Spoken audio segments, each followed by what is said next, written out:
شاهدوا معايا الفيديو اللي جمع الشقيقين رامي إمام ومحمد إمام آخر يوم في تصوير عملهم الجديد اللي كلنا منتظرينه ومتشوقين ليه جدا، فيلم أبو نسب اللي هيجمع المخرج رامي إمام مع شقيقه الممثل محمد إمام.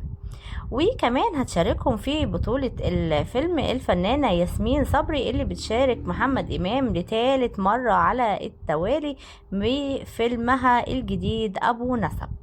كلنا منتظرين الفيلم، والموقف المؤثر دوت خلى الجمهور كله يتكلم عنهم ويقول ان فعلا عادل امام عرف يربي ويرباهم كويس جدا وعلى ادبهم واخلاقهم، وكمان ان محمد امام باس ايد اخوه الكبير كده قدام الكل. كان موقف حلو جدا منه. تعالوا نشوف الفيديو مع بعض ونشوفهم عملوا ايه، بس ما تنسوش اللايك والاشتراك في القناة. تحياتي ليكم، يلا نشوف. اسمحوا لي بقى ان انا اقول ان انا اشتغلت مع الراجل ده يا روح يا روح من هو انا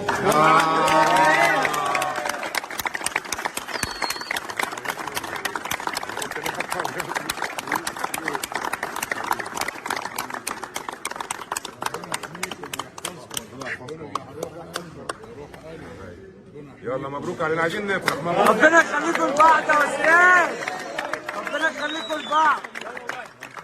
انا اشتغلت مع الراجل ده من 9 سنين، وعايز اقولها نضج فني طبعا، احترام، خبره، وانا فخور اني اشتغلت معاه طبعا.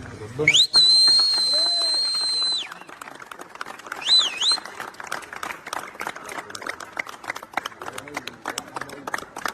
يلا يا جماعه سيركل.